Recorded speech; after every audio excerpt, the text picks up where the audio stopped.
जय जोहार दोस्तों। आशा करता हूँ आप सभी बहुत अच्छे होंगे। मेरा नाम मनीष कुमार वर्मा है। कल फ्रिक्स ट्यूटोरियल्स में आपका बहुत बहुत स्वागत है। राज्य वन सेवा एसीएफ रेंजर के लिए हमने एक स्मार्ट कोर्स बनाया है। आप कल फ्रिक्स ट्यूटोरियल के वेबसाइट पर जाकर कोर्स हेतु जानकारी प्राप्त कर सकते हैं।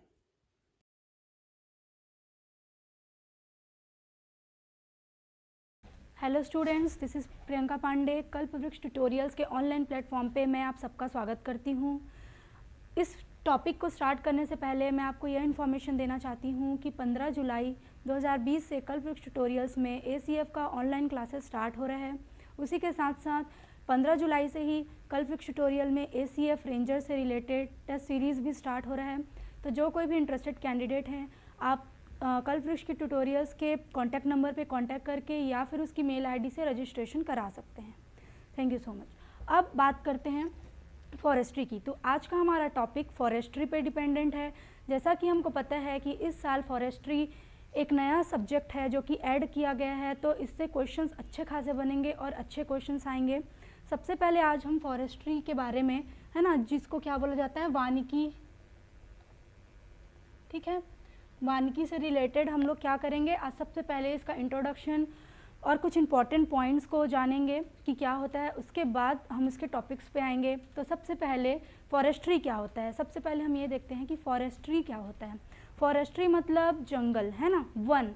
भारत में या कुल इंडिया में, वर्ल्ड में जितने भी फॉरेस्ट हैं उसको इंक्लूड करके, वनों को इंक्लूड करके उसके बारे में जानना, उसके बारे में कि वो क्या होता है, कैसे उत्पादन देता है, वो सारी चीज़ों के बारे में जानना, उसके बारे में पढ़ना, ठीक है, फॉरेस्ट्री कहलाता है।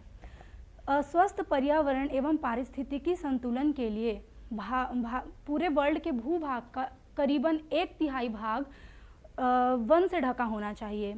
इसे 1988 में भारत सरकार द्वारा यह गोल बनाया गया कि स्वस्थ पर्यावरण या पारिस्थितिकी संतुलन के लिए लगभग पूरे इंडिया का या पूरे वर्ल्ड का 33% भाग वन से ढका होना चाहिए, प्रतिशत में देखें तो। और ऐसे देखें तो 1/3 भाग किससे ढका रहना चाहिए, वन से ढका रहना चाहिए। जैसा कि हम जानते हैं कि पेड़ जो होते हैं, ट्रीज़ होते हैं, वो लोगों को ज़िंदगी देने के लिए बहुत ही ज़्यादा रिस्पॉन्सिबल रहते हैं, ऑक्सीजन, है ना, प्योर ऑक्सीजन देने के लिए। तो अगर पूरे इंडिया का, पूरे वर्ल्ड का जो 33% भाग वनों से ढका हुआ है, मतलब हमारा जो वर्ल्ड है उसका स्वास्थ्य और पर्यावरण का स्वास्थ्य कैसा रहेगा, बहुत ही अच्छा रहेगा। तो ये एक गोल बनाया गया, ठीक है, गोल बनाया गया भारत सरकार के द्वारा।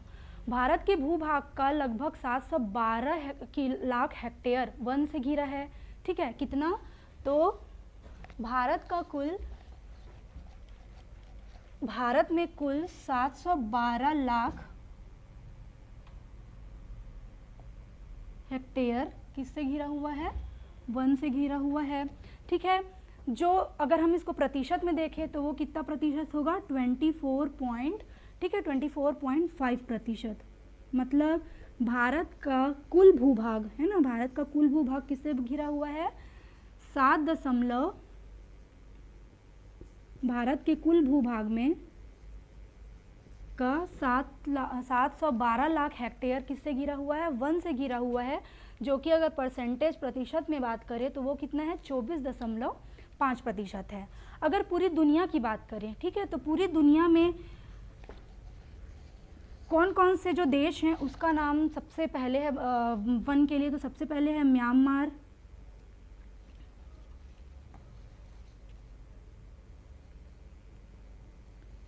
ठीक है। उसके बाद आता है क्या, जापान, ठीक है। उसके बाद आता है स्वीडन,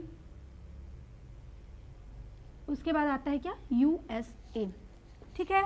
तो भारत, पूरे वर्ल्ड में सबसे ज़्यादा वन कहाँ कहाँ पाए जाते हैं, तो सबसे ज़्यादा वन पाया जाता है म्यांमार में, उसके बाद जापान में, स्वीडन में, यूएसए में। बात करें इसके एरिया की, तो म्यांमार में जो वन है उसका 48% है ना, वन क्षेत्र का। जापान की बात करें तो 42% है, ठीक है। स्वीडन की बात करें तो 55.5% है। और बात करें अगर यूएसए की तो इसमें कितना है, 33%, ठीक है, कितना, 33%। मतलब कुल दुनिया में, पूरी दुनिया में म्यांमार जो है उसने सबसे ज़्यादा 1% या वन क्षेत्र को घेर के रखा है, जो कुल कितना है 68% है। जापान का कितना है 62% है, ठीक है। स्वीडन का कितना है 55.5% है। और बात करें अगर यूएसए की, तो यूएसए का कितना है 33.3%। ये तो था पूरी दुनिया की बात। अगर हम बात करें भारत की, ठीक है, तो भारत में कौन सा राज्य सबसे ज़्यादा वनों से घिरा हुआ है?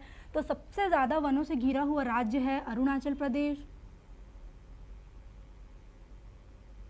ठीक है।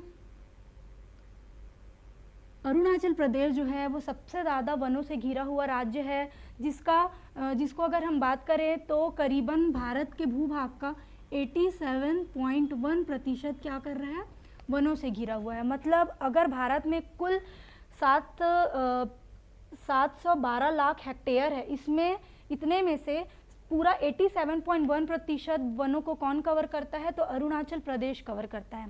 सबसे कम वनों का जो एरिया है वो कौन से राज्य में है? तो वो सबसे कम है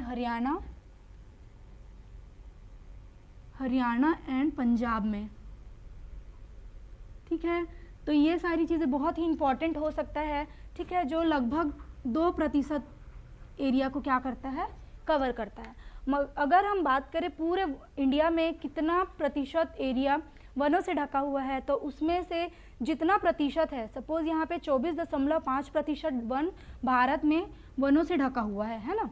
तो इस 24.5% में 87.1% कहाँ है? अरुणाचल प्रदेश में है। सिर्फ अरुणाचल प्रदेश में इतना सारा है। उसके बाद जो हरियाणा और पंजाब में है वहाँ सबसे कम है, जो कि 2% है, ठीक है। बाकी फिर उसके बाद अपने अकॉर्डिंग डिस्ट्रीब्यूट हुआ है, ठीक है। तो सबसे ज़्यादा ये एक इम्पॉर्टेंट क्वेश्चन एसीएस से रिलेटेड हो सकता है स्टूडेंट्स, क्योंकि हम किसके बारे में, इंडिया के बारे में हमको पढ़ना है मेन, तो ये वेरी इंपॉर्टेंट क्वेश्चन है, ठीक है। इसको प्लीज़ नोट डाउन कीजिए कि इंडिया में सबसे ज़्यादा वनों से घिरने वाला राज्य कौन है? तो सबसे ज़्यादा वनों से घिरने वाला राज्य कौन है? अरुणाचल प्रदेश। और बात करें उसके परसेंटेज की, तो वो कितना है 87.1%। और सबसे कम, सबसे मिनिमम की बात करें तो वो कौन सा है? हरियाणा और पंजाब, ठीक है। इतना तो क्लियर है, ठीक है। ये चीज़ को नोट करके रखिएगा, ये भी इम्पॉर्टेंट है एग्ज़ाम के पॉइंट ऑफ व्यू से, ठीक है। तो ये सारी चीज़ें डाटा बेस्ड हैं गाइस, तो इसको प्लीज़ आप प्रॉपरली नोट कर लीजिए, ठीक है। उसके बाद हम देखते हैं कि इस 24.5% में, है ना, मतलब हमारे भारत में, हमें अब भारत का पढ़ना है, तो हमारे भारत में कुल कितना है 24.5%। तो इस 24.5% में, इस 24.5% में का 93% भाग, है ना, इस 24.5% का 93 भाग किससे ढका हुआ है? ट्रॉपिकल फॉरेस्ट, ठीक है। अगर इसको हम 100 के उसमें देखें, ठीक है, तो उसका 93% भाग किससे ढका है? ट्रॉपिकल फॉरेस्ट, उष्णकटिबंधी से। और 7% किससे ढका हुआ है? टेम्परेट फॉरेस्ट है। किससे? टेम्परेट फॉरेस्ट से, ठीक है। मतलब 93% जो है वो ट्रॉपिकल फॉरेस्ट है और 7% क्या है? टेम्परेट फॉरेस्ट है, ठीक है। इसमें ट्रॉपिकल फॉरेस्ट में जो 93% है, इसका 50% भाग, मतलब इस 93% का 50% भाग ट्रॉपिकल डेसिडुअस फॉरेस्ट है ना, डेसिडुअस फॉरेस्ट है। उष्णकटिबंधी पर्णपाती वन को ये कवर करता है। मतलब इस 24.5% में 93% क्या है? ट्रॉपिकल फॉरेस्ट है और 7% क्या है?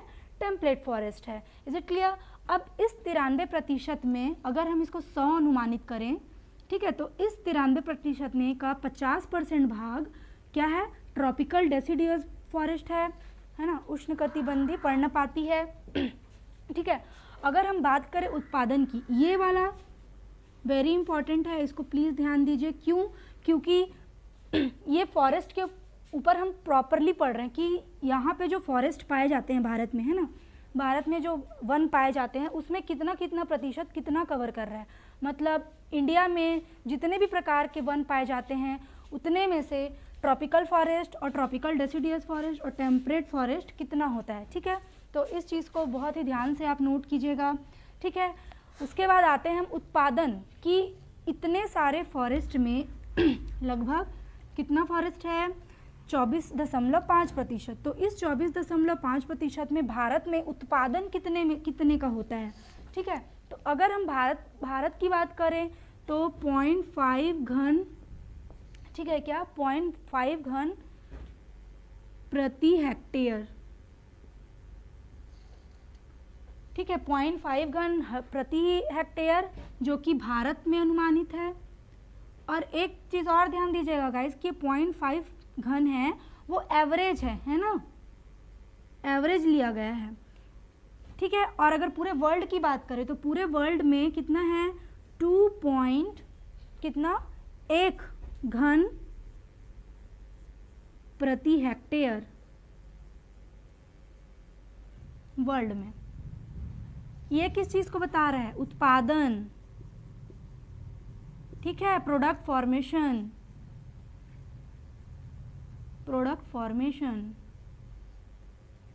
ठीक है। मतलब जैसे कि एक इस एरिया में, ठीक है, भारत का अगर मैं बात करूं तो सिर्फ 0.5% उत्पादन होता है, ठीक है, भारत में। और पूरे वर्ल्ड में कितना उत्पादन हो रहा है, तो पूरे वर्ल्ड में हो रहा है 2.1% उत्पादन हो रहा है, ठीक है। तो 0.5 घन प्रति हेक्टेयर भारत में उत्पादन हो रहा है और 2.1 प्रति हेक्टेयर पूरे वर्ल्ड में उत्पादन हो रहा है। किसका, प्रोडक्ट्स का, ठीक है। क्या प्रोडक्ट का भाई, तो फॉरेस्ट से रिलेटेड प्रोडक्ट का, है ना। फॉरेस्ट को कल्चर करने का, फॉरेस्ट को संवर्धन करने का क्या कारण रहता है, प्रोडक्ट को लेना, उत्पादन करना। तो कौन सा उत्पादन, तो यही सारे उत्पादन, ठीक है, ये सारी चीज़ें हो रही है।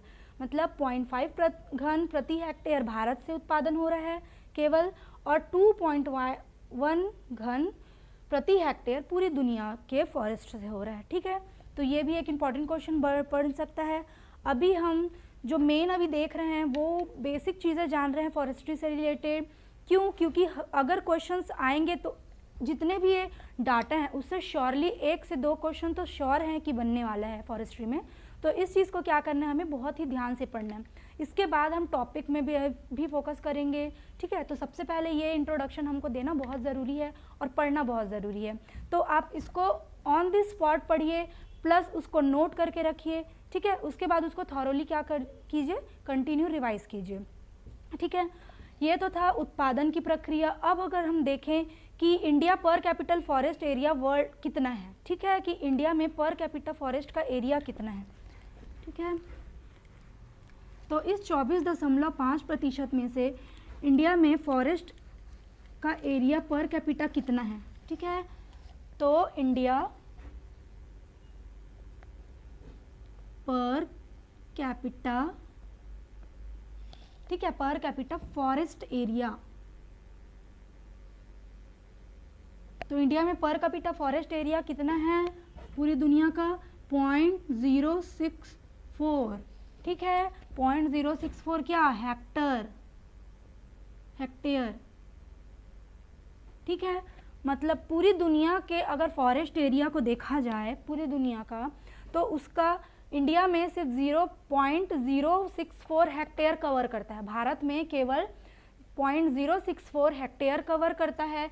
जबकि अगर हम वर्ल्ड की बात करें, ठीक है, तो ये कितना है, 0.64 हेक्टेयर, ठीक है।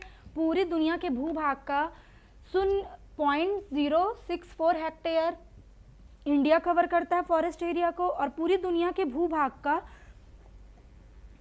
0.64 हेक्टेयर कौन कवर करता है, पूरा वर्ल्ड, ठीक है। तो ये किसका है, वर्ल्ड का। और ये हम बात किसका कर रहे हैं, भूभाग। अगर भारत के भूभाग में देखा जाए तो भारत के भूभाग में जो फॉरेस्ट एरिया है वो 0.064 है, और पूरे वर्ल्ड में देखा जाए फॉरेस्ट कितना है भूभाग में, तो 0.64 कितना है, 0.64 हेक्टेयर। तो ये चीज़ें थी, ठीक है। ये चीज़ इंपॉर्टेंट है, तो ये चीज़ को ध्यान दीजिएगा। देखिए अभी हम यहाँ पे क्या कर रहे हैं, बेसिकली डाटा के बारे में पढ़ रहे हैं। डाटा एक ऐसा चीज़ है जो बेसिकली किसी को याद रहता है, किसी को नहीं रहता है। मतलब मेरे कहने का मतलब ये है कि डाटा क्या होता है, याद करना बहुत ही मुश्किल होता है। तो प्लीज़, और हर साल क्वेश्चंस भी डाटा से पूछे ही जाते हैं, और इस साल क्या है, फॉरेस्ट्री नया ऐड हुआ है ना। तो इस साल के लिए एक नया इंट्रोडक्शन टॉपिक भी है, इंट्रोडक्शन सब्जेक्ट भी है, नया सब्जेक्ट भी है। तो श्योर है कि डाटा से क्वेश्चंस तो बनेंगे ही, ठीक है। तो अभी मैंने ट्राई किया है कि जितना से जितना डाटा हो सके, जितना फॉरेस्ट्री से रिलेटेड इंपॉर्टेंट डाटा हो सके, जो एग्ज़ाम पॉइंट ऑफ व्यू से इंपॉर्टेंट है, वो सारी की सारी चीज़ें मैंने आपको यहाँ पे बताने का प्रयास किया है। तो प्लीज़ आप इस वीडियो को अच्छे से देखिए, और ये सारे इंपॉर्टेंट टर्म्स को जहाँ पे मैंने बोला है उसको प्लीज़ नोट डाउन करके रखिएगा गाइस, ठीक है। तो ये था क्या, पूरे दुनिया के भूभाग में इंडिया कितना % फॉरेस्ट एरिया को कवर कर रहा है, तो वो 0.064 हेक्टेयर। और पूरा वर्ल्ड कितना कवर कर रहा है, तो 0.64 हेक्टेयर पूरी दुनिया कवर कर रही है, ठीक है। ये चीज़ था। अब आते हैं कि इतने विगत वर्षों में किस किस राज्य ने, भारत की बात करें तो विगत वर्षों में किस किस राज्य ने अपने फॉरेस्ट को इंक्रीज़ किया है, फॉरेस्ट एरिया को इंक्रीज़ करने का प्रयास किया है, ठीक है। सॉरी। तो उसमें सबसे पहला लिख लेते हैं, top increased forest area in India. India में कौन कौन, स्टेट वाइज, ओके, इंडिया में कौन कौन से ऐसे राज्य हैं जिसने अपने फॉरेस्ट को इंक्रीज करने के लिए कुछ योगदान दिया है। तो सबसे पहले आता है कर्नाटका, ठीक है। कर्नाटका ने सबसे ज़्यादा अपने फॉरेस्ट एरिया को इंक्रीज किया है। उसके बाद आता है आंध्र प्रदेश,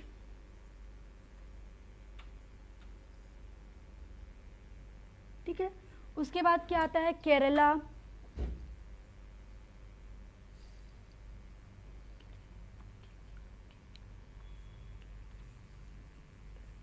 केरला, ठीक है। उसके बाद आता है जम्मू कश्मीर, ठीक। जम्मू कश्मीर के बाद आता है हिमाचल प्रदेश, ठीक है। हिमाचल प्रदेश, ठीक है। तो हमारे जो इंडिया है उसमें सबसे ज़्यादा किस में होता है फॉरेस्ट, सबसे ज़्यादा भारत के भूभाग का फॉरेस्ट को कौन कवर कर रहा है, तो वो तो है अरुणाचल प्रदेश, जो करीबन 87.1% है, जैसा कि मैंने आपको पहले बताया, है ना। और सबसे कम कहाँ हो रहा है, तो वो है हरियाणा और पंजाब में, है ना, जो कि पूरे इंडिया के भूभाग का केवल 2% भाग ही क्या कर रहा है, कवर कर रहा है। अब ये जो डाटा मैंने आपको बताया, ये डाटा किसके लिए है, तो ये डाटा है कौन से राज्य ने, भारत का ऐसा कौन कौन सा ऐसा राज्य है जिसने अपने फॉरेस्ट को बढ़ाने में, उसको ज़्यादा बढ़ाने में, उसको ग्रो कराने में और ज़्यादा अपने उसके एरिया को इंक्रीज़ करने में क्या किया है, मेहनत किया है। तो सबसे पहले कौन था, कर्नाटका। कर्नाटका ने सबसे ज़्यादा अपने फॉरेस्ट एरिया को इंक्रीज़ किया है। दूसरा है आंध्र प्रदेश, फिर है केरला, जम्मू कश्मीर, हिमाचल प्रदेश। देखिए, जो जो एग्ज़ाम के पॉइंट ऑफ व्यू से इम्पॉर्टेंट है, मैं सब में आपको इम्पॉर्टेंट बोल रही हूँ। यहाँ जो हम पढ़ रहे हैं वो पूरा डाटा रिलेटेड पढ़ रहे हैं, तो यहाँ पे सारी चीज़ें इंपॉर्टेंट है। अभी इसके आगे हम पढ़ेंगे टर्मिनोलॉजी में, उसमें भी बताऊंगी कि टर्मिनोलॉजी में क्या क्या इंपॉर्टेंट हो सकता है, जो एग्ज़ाम में आने के चांसेस जिसके ज़्यादा हैं। तो अभी यहाँ पे हम पूरा डाटा पढ़ रहे हैं जो कि IFS के एग्ज़ाम में ज़्यादातर पूछा गया है, ठीक है। यहाँ पे मैंने जितना डाटा लिया है वो बेसिकली IFS एग्ज़ाम से रिलेटेड डाटा है ना, forest service, Indian forest service से रिलेटेड डाटा है। तो प्लीज़ आप इस डाटा में जाइए, श्योर है कि ये सब क्वेश्चंस आने के चांसेस बहुत ज़्यादा हैं, ठीक है। तो आप इसको ध्यान से देखिएगा, ठीक है। तो टॉप इंक्रीज्ड में कौन कौन सा था, कर्नाटका, आंध्र प्रदेश, केरला, जम्मू कश्मीर और हिमाचल प्रदेश, ठीक है। ये था टॉप मोस्ट इंक्रीज्ड कि कौन कौन सा इंक्रीज हुआ है सबसे ज़्यादा, किस किस स्टेट ने अपना योगदान दिया है अपने उसको क्या फॉरेस्ट एरिया को ग्रो कराने के लिए, ठीक है। अब जो दुनिया में पूरा ट्राइबल है ना, ट्राइबल एरिया है, जितने भी टोटल ट्राइबल एरियाज़ है वो कितना भाग कवर करता है, तो वो कवर करता है 37.54% को। पूरा टोटल हमारे इंडिया में टोटल कितना है भाई, 24.5% भाग वन से घिरा हुआ है ना, वन है भारत में। तो इस 25.4% में, इस 25.4% का करीब 37%, ठीक है, लगभग करीब 37.5% ट्राइबल एरिया के फॉरेस्ट हैं। आदिवासी जो है ना, उस एरिया को कवर करने वाला फॉरेस्ट कौन सा है, कितना है, 37.5%। टोटल वन में से, टोटल वन का जितना भूभाग है इंडिया में, उसका 37.5% भाग ट्राइबल एरिया के फॉरेस्ट को कवर करता है। मतलब इतने में से 37.5% भाग जो है वो ट्राइबल एरियाज़ में प्रेजेंट है ना, आदिवासी क्षेत्र में क्या है, ज़्यादातर प्रेजेंट है। ठीक है, तो ये भी एक बहुत इंपॉर्टेंट क्वेश्चन बन सकता है। ठीक है कि भारत के कुल वन क्षेत्र में से आदिवासी एरिया को कवर करने वाला जो वन है उसका प्रतिशत कितना है, तो उसका प्रतिशत कितना है, 37.5% क्या है, उसका परसेंटेज है। तो इसको ध्यान से नोट कर लीजिएगा। ठीक है, अब आते हैं वेटलैंड में, जिसको क्या बोला जाता है, नम भूमि। ठीक है, क्या है, नम भूमि। तो टोटल जितना भी भूभाग है उसका 3.38%, ठीक है, क्या 3.38% वेटलैंड या नम भूमि को कवर करता है। और नम भूमि का सबसे ज़्यादा परसेंटेज कहाँ है, गुजरात में। इसका एग्जैक्ट डाटा फिलहाल नहीं मिला है, ठीक है, मिलेगा तो मैं आपको नेक्स्ट वीडियो में अपना बता दूंगी। गुजरात में मैक्सिमम है, सबसे ज़्यादा वेटलैंड कहाँ पाया जाता है, गुजरात में। और पूरे भूभाग का 3.38% नम भूमि को क्या करता है, कवर करता है। ठीक है, तो ये हमने बेसिक जो उसकी फिलॉसफी से रिलेटेड, पॉलिसीज़ या इंट्रोडक्शन से रिलेटेड जितने भी कितना उसमें डाटा है उससे रिलेटेड जो हमने अभी वीडियो देखा, अभी इसी वीडियो में हम नेक्स्ट टॉपिक में बात करेंगे। ये चीज़ आप नोट कर लीजिए प्लीज़। ठीक है, प्लीज़ याद से नोट कर लीजिए, बहुत इम्पॉर्टेंट है।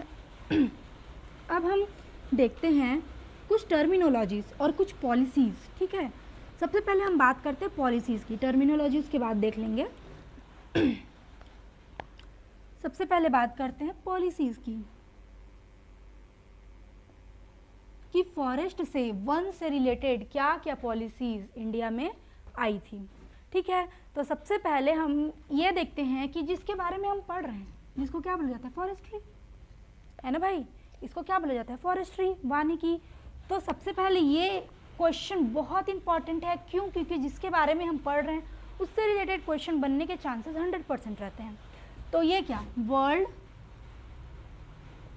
Forest day. World forest day कब मनाया जाता है, तो वर्ल्ड फॉरेस्ट डे मनाया जाता है 21 मार्च। ठीक है, 21 मार्च को हर साल प्रतिवर्ष वर्ल्ड फॉरेस्ट डे क्या किया जाता है, मनाया जाता है। ठीक है, तो वर्ल्ड फॉरेस्ट डे कब मनाया जाता है, 21 मार्च को वर्ल्ड फॉरेस्ट डे क्या किया जाता है, प्रतिवर्ष पूरी दुनिया में क्या किया जाता है, मनाया जाता है ना। तो अब हम क्या पढ़ रहे हैं, फॉरेस्ट्री। तो ये एक very very very very very very infinity important question है। पॉलिसी से रिलेटेड हर क्वेश्चन, जितनी भी पॉलिसीज़ मैं यहाँ पे बताऊँगी डेट वाइज, वो सारी चीज़ें क्या है, मोस्ट इम्पॉर्टेंट है, बहुत ज़्यादा इम्पॉर्टेंट है। नहीं, कम से कम एक क्वेश्चन तो पॉलिसी से ज़रूर पे ज़रूर पूछा जाएगा, ये मैं आपको कंफर्म कर सकती हूँ, क्योंकि कंफर्म है कि ये इसमें से पॉलिसी से या डेट वाइज एक ना एक क्वेश्चन क्या होगा, श्योरली आएगा। तो आपका एक क्वेश्चन तो पक्का है यहाँ से। ठीक है, वर्ल्ड फॉरेस्ट डे कब मनाया गया, 21 मार्च को। ठीक है, अब हम एक और वन से रिलेटेड चीज़ देखेंगे, जिसको क्या बोला जाता है, वन महोत्सव। सबने सुना होगा, है ना। वन महोत्सव क्या है, एक प्रोग्राम है जो कि प्रतिवर्ष कब चलाया जाता है, प्रतिवर्ष हर एक हफ्ते के लिए जुलाई में चलाया जाता है। इसका सबसे पहले शुभारंभ कब हुआ था, इसका सबसे पहले शुभारंभ हुआ था 1950 में। ठीक है, 1950 1 जुलाई 1950 को इसका सबसे पहले शुभारंभ हुआ था। और इसके शुभारंभ किसने किया था, शुभारंभ करता कौन है, तो इसके शुभारंभ करता है के मुंशी जी। ठीक है, most important, very important question, please इसको नोट डाउन करके रखिए कि हर साल कहीं ना कहीं ये क्वेश्चन, अगर फॉरेस्ट से रिलेटेड किसी भी तरीके का कोई भी एग्ज़ाम होता है तो उसमें ये क्वेश्चन ज़रूर पूछा जाता है कि वन महोत्सव कब स्टार्ट हुआ है ना, और कब से कब तक इसको मनाया जाता है। तो वन महोत्सव 1 जुलाई 1950 से स्टार्ट हुआ, और किसने इसको स्टार्ट किया, तो इसको सबसे पहले स्टार्ट किया के मुंशी ने। ठीक है, और प्रतिवर्ष 1 जुलाई से 7 जुलाई 1 जुलाई से 7 जुलाई तक प्रतिवर्ष क्या किया जाता है, वन महोत्सव सप्ताह को मनाया जाता है। ये क्वेश्चन मैं इसलिए इम्पॉर्टेंट बोल रही हूँ गाइज आपको, क्योंकि हमारे अपकमिंग एग्ज़ाम ACF में ये क्वेश्चन पूछने के इसलिए चांसेस है क्योंकि अभी जुलाई में हम है ना क्या करें, इसको मनाए थे। ठीक है, इसलिए बहुत ही क्या है इम्पॉर्टेंट क्वेश्चन, तो इसको प्लीज़ नोट डाउन करके रखिएगा। ठीक है, वर्ल्ड फॉरेस्ट डे कब मनाया गया, उसके बाद वन महोत्सव सप्ताह कब मनाया गया। ठीक है, ये बहुत इम्पॉर्टेंट है। ठीक है, इसके बाद बात करते हैं हम कुछ टर्मिनोलॉजीज़ की या कुछ इम्पॉर्टेंट फैक्ट्स की कि क्या होता है और कैसे होता है। ठीक है, फॉरेस्ट के बारे में हम पढ़ रहे हैं, तो फॉरेस्ट जैसे आम फलों का राजा होता है ना, सब्जियों का राजा होता है, कुछ ना कुछ ऐसी सब्जी रहती है जो सब्जियों का राजा होता है, आलू। ठीक है, फलों का राजा होता है आम, फूलों का राजा होता है जो भी फूल, शेर, जानवर का राजा होता है शेर। वैसे ही जंगल में जंगल के पेड़ों का राजा कौन होगा। ठीक है, तो किंग ऑफ फॉरेस्ट ट्रीज, जंगल के पेड़ों का राजा कौन सा पेड़ होगा, तो वो होगा कौन, सागौन।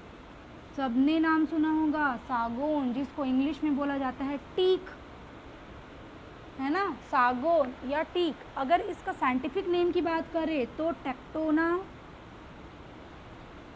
ठीक है, टेक्टोना ग्रांडिस, बहुत इम्पॉर्टेंट है।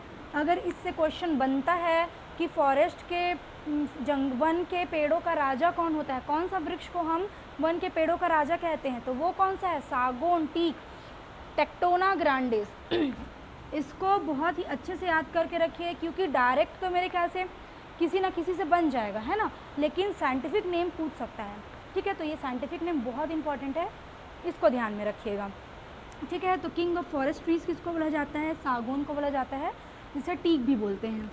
ठीक, अब बात करते हैं एक और चीज़ की जो कि थोड़ा इम्पॉर्टेंट है, जिसको क्या बोला था, flame of fire.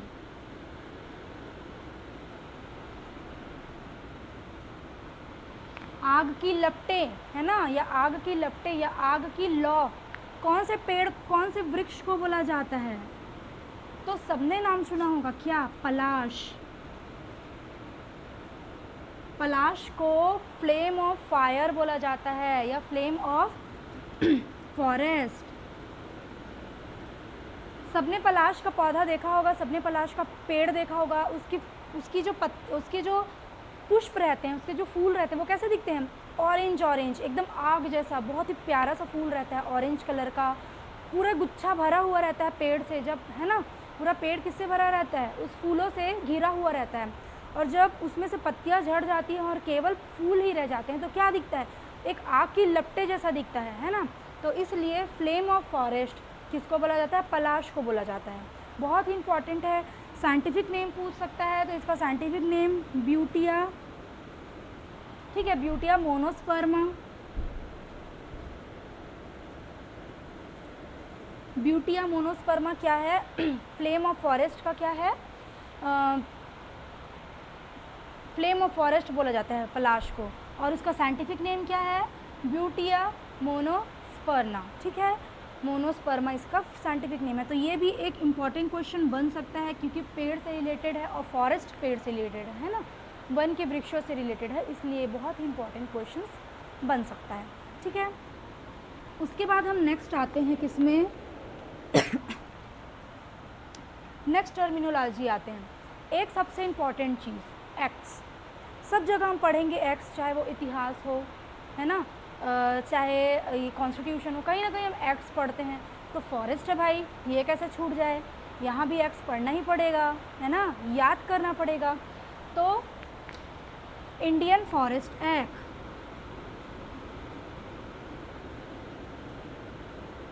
Indian forest act, most important question, VVVI question, most important, very very very very very important question है कि इंडियन फॉरेस्ट एक्ट कब पास हुआ। तो इंडियन फॉरेस्ट एक्ट पास हुआ था 1927 को, ठीक है, 1927 को क्या हुआ था, इंडियन फॉरेस्ट एक्ट पास हुआ था। ये तो था पहले का। उसके पहले ब्रिटिशर्स ने भी एक फॉरेस्ट एक्ट बनाया था, ठीक है, इंडियन फॉरेस्ट एक्ट, किसके द्वारा, ब्रिटिशर्स के द्वारा। तो उन्होंने कब बनाया था, 1865, ठीक है। सबसे पहले इंडियन फॉरेस्ट एक्ट को ब्रिटिशर्स ने बनाया था, इंडिया में बात करें, और कब बनाया था, तो 1865 में बनाया था, ठीक है। जब ब्रिटिशर्स के बाद इंडियन फॉरेस्ट एक्ट जो पास हुआ था वो कब बना था, 1927। तो ये क्वेश्चन बहुत ही इम्पोर्टेंट है। साथ ही साथ इसे भी याद रखिए कि हो सकता है भाई एग्जामिनर है, वो तो कैसे भी क्वेश्चन दे सकता है, वो हमसे एडवाइस तो लेगा नहीं ना कि भाई आपको कौन सा क्वेश्चन याद है, पूछेगा क्या ऐसा, बिल्कुल नहीं। तो ये क्वेश्चन भी पूछ सकता है, क्यों, क्योंकि ये सारे क्वेश्चंस क्या हैं, बहुत इंपॉर्टेंट क्वेश्चंस हैं, और आईएफएस या फॉरेस्ट से रिलेटेड किसी भी एग्ज़ाम में कहीं ना कहीं ये क्वेश्चंस पूछे गए हैं। तो आप प्लीज़ इसको ध्यान से देखिए क्योंकि मोस्ट इंपॉर्टेंट क्वेश्चंस हैं, ठीक है। तो इंडियन फॉरेस्ट एक्ट कब पास हुआ था, 1927 में, और ब्रिटिशर्स ने इंडियन फॉरेस्ट एक्ट कब पास किया गया था या कब लागू किया था, तो वो है 1865 में। Is it clear? आगे बढ़ूँ, चलिए आगे देखते हैं, है ना।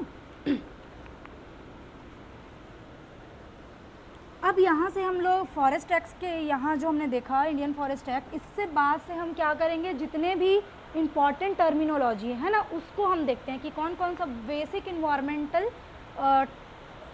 डेट्स हैं बोल सकते हैं या पॉलिसीज़ हैं। तो सबसे पहले आता है 1952 में, 1952 में इंडियन फॉरेस्ट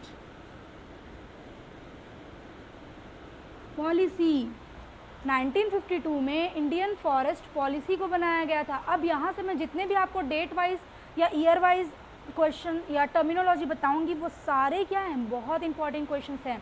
पेन कॉपी लेके बैठो, हो सकता है वीडियो में ही आपको ये क्वेश्चंस याद हो जाए, तो हो सकता है बाद में ज़्यादा एफर्ट लगाने की ज़रूरत ना पड़े। वीडियो देखते टाइम अगर डेट याद हो गया, थोड़ा सा लिख लीजिए, लिखने में और ज़्यादा याद हो जाएगा। तो आप इन चीज़ों को याद रखिए। 1952, 1976 में एक और पॉलिसी लाई गई जिसे सोशल फॉरेस्ट्री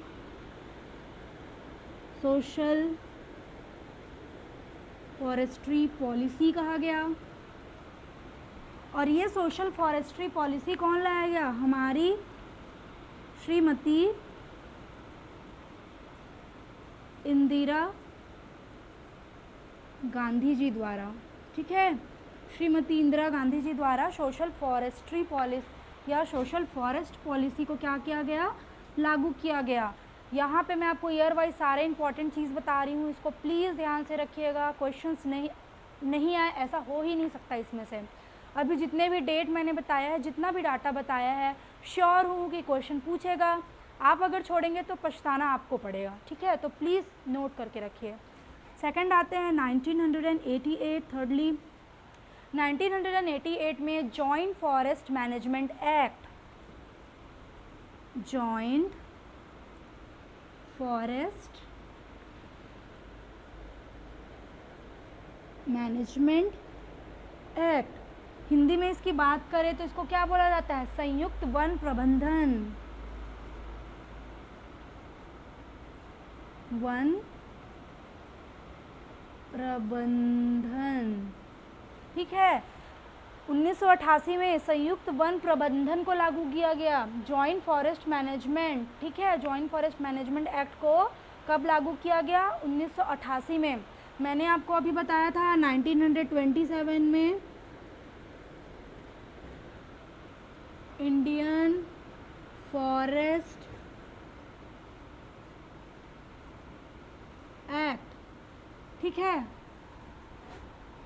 1865 में, चलो अब भी कभी याद कर लो, 1865 में इंडियन फॉरेस्ट एक्ट किसके द्वारा? ब्रिटिशर्स के द्वारा,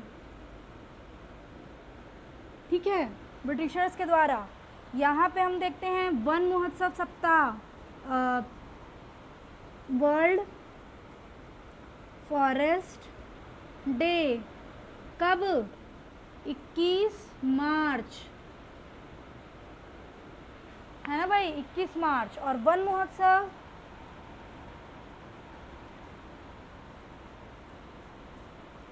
1 जुलाई, कब?